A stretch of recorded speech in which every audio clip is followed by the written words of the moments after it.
السلام عليكم ورحمة الله وبركاته.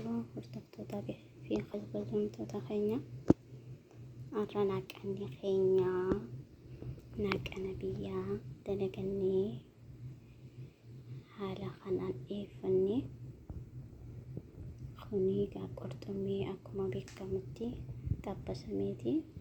as bira paastaatu jira, salaaxaa jira, akkasumatti foon daakamaa suugoo foon daakamaan dalagame hedduu takka mi'aawaa dalaga akkaataa itti dalagatan yeroon arkannee isiniif waraabamu dhufuuf dhiifama.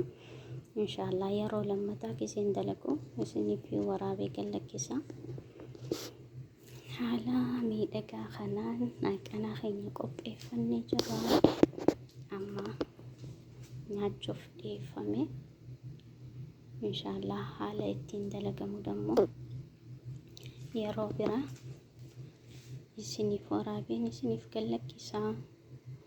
hordoftoota keenya jajjabeessaa, sheer naaf godhaa, laayik naaf tuqaa, akkasumatti sabskraayibiin wal haa jajjabeessinuu isin jaa. viidiyoo kiyya seenaa laalaa, sabskraayib miideeffata yoo viidiyoo laalle koomantiin goone. akkasii hordoftoota kiyya irra gabaabdumatti akkana fakkaata nyaanni keenya naaqanni keenya.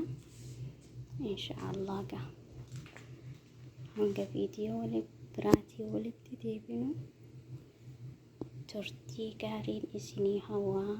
hedduun isin jaaladha. ilmaan oromoo na jajjabeessaa, sabskraayib naaf godhaa, viidiyoo laalaatii laayik naaf godhaa. eegas booda sabskraayib kiyyanii fudhatama.